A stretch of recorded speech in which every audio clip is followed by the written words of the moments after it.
Elaine, thanks for doing this little interview for With Kids. Great and pleasure. For agreeing to be an ambassador for the charity. You live in the East End of Glasgow and your kids go to school in the East End of Glasgow. Is that the main reason you get involved, or is it you've been involved with the charity, you've seen what they do? How valuable do you think that is in the neighbourhood? I think it's of huge value, and I mean there's lots of reasons why I would want to get involved in a charity like this.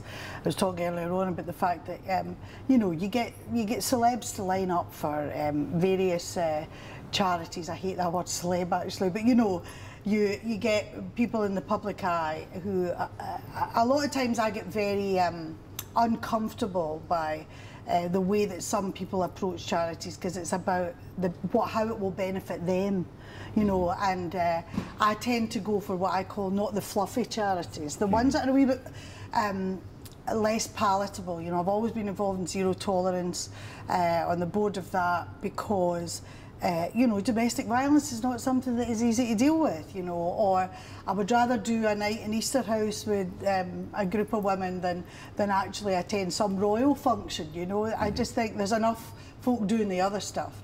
And this is a charity like Family Mediation, which I'm patron of. It's not, what's it called, Couples Scotland now, I think.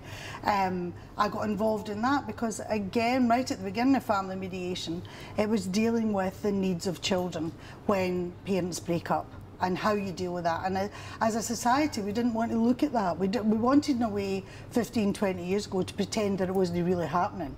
That kids weren't being, you know, really upset and displaced because their parents' marriages split up. And I think with domestic violence, or even a charity like this in the East End particularly, it's difficult to look at in 2011 that there are some kids not far from where we're sitting today who don't have a breakfast in the morning, who are going home to an absolute chaotic background, don't have clothes, don't have shoes, don't know what where the next meal's coming from. And I saw a thing, I think it was on TV the other week, where you had kids talking about how they managed their hunger. Mm-hmm. You know, in 2011, to actually be going hungry and think they would so enjoy their food, but they would save their hunger up. That's how they controlled it, because they knew they would get a meal that night.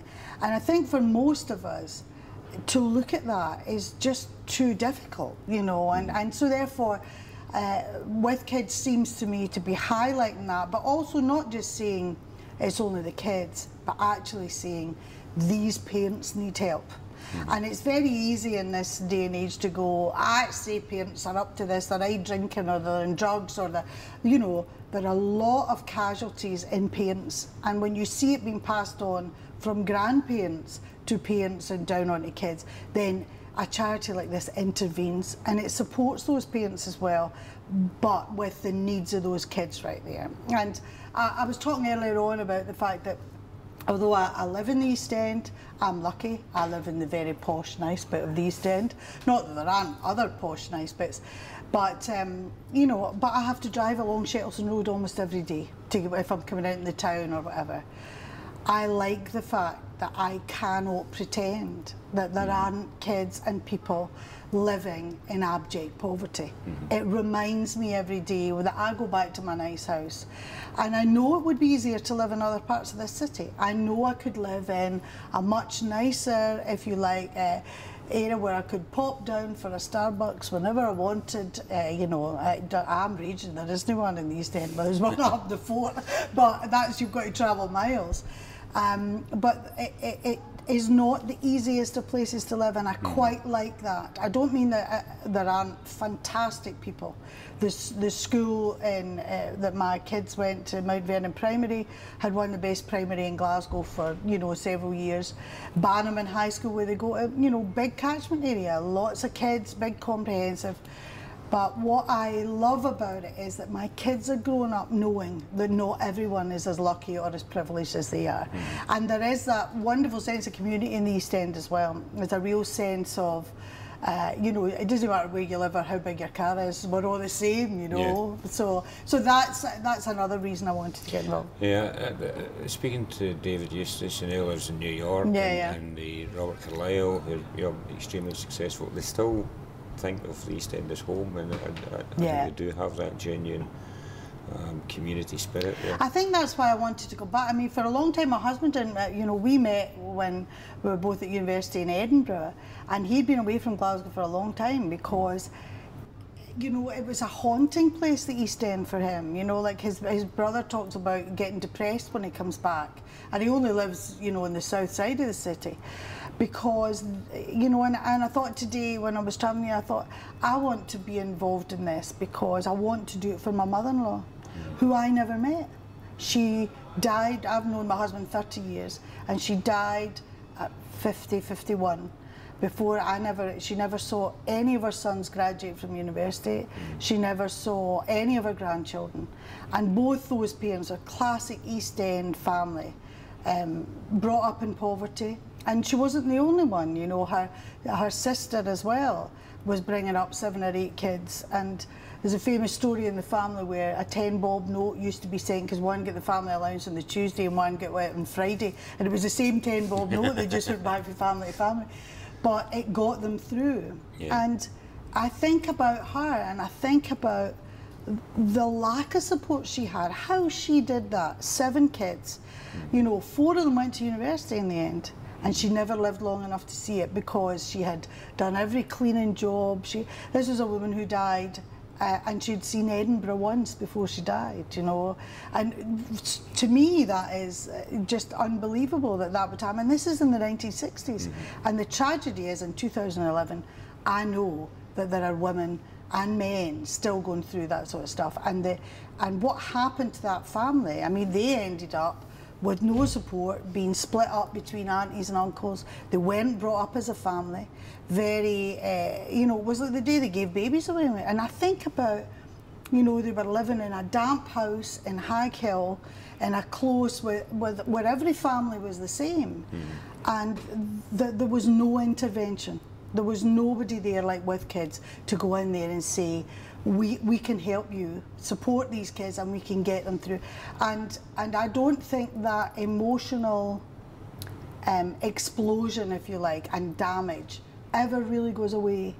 And you know, this is a family that have all done very well for themselves, but when I think of what they went through as kids, and anything I can be involved in and draw attention to that stops one kid going through their life like that is great for me. So with kids is about providing opportunities for them as well. And I don't suppose in your leafy suburbs you see it, but you may see it through your kids. Do you see other kids at the school, you know, unfulfilled potential there with kids?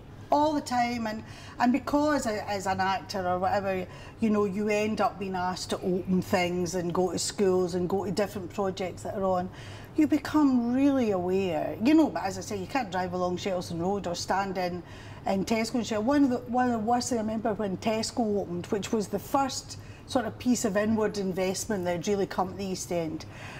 It was like a gala day when it opened. You know, there were queues waiting to get in there and everything. And a couple of days later, I was in the shop. You know, I'm thinking, great, it's a big Tesco that's in doing my shop. And I said to one of the girls at the till, I said, it's quite quiet today. She says, oh, it's great. She's been mayhem here the last couple of days. I said, how? She says, oh, they were queuing. And she said, they weren't actually buying stuff. And I saw a wee woman and she was walking past and she had one of these huge trolleys with a loaf in it. That was all she had. And as she was walking by, I heard her at the till, she said, I only needed a loaf hen, but I've never been in a shop as big as this before.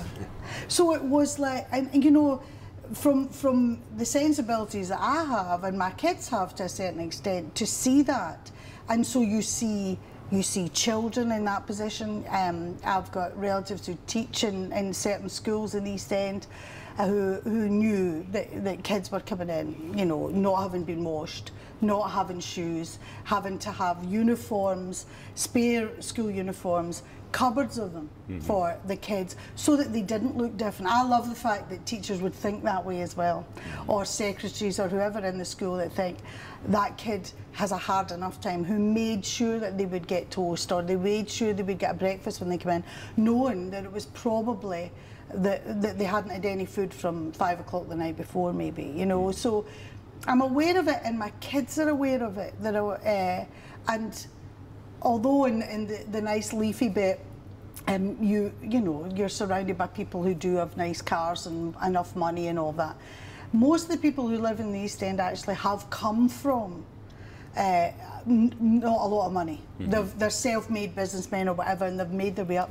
And I think there is a wonderful thing in that sense. I think it's a Glaswegian thing as well, that you don't forget where you came from. You don't forget, and if you get the chance, you put it back.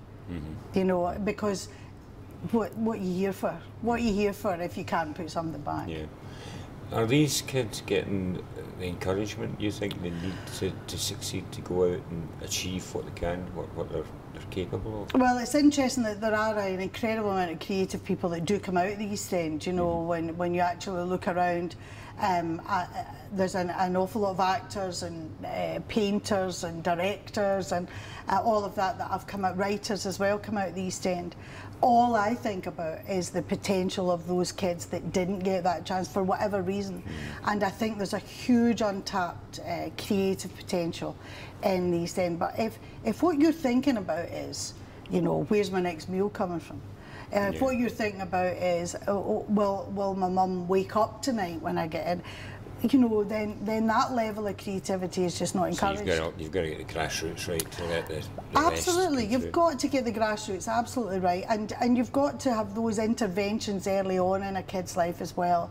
If a kid is drowning at the back of a classroom because they don't even understand the language that the teacher's using, you know, I think there's a big gap in the understanding of teachers that even some of the words they use are words that these kids have never heard, and some of the ways of actually socially interacting with one another. It's not that they're not capable of it, you can't write them off, it's that they've never been exposed to it. If you've been sat in front of the telly, or you've been ignored, or if you're lucky enough to have a telly, if you've been ignored or just left on your own, and never had anybody really sit down and speak to you, never read books to you, never done all those things, then how are you going to cope when you go to school at 5? So the early intervention that with kids do, it just seems absolutely essential to me.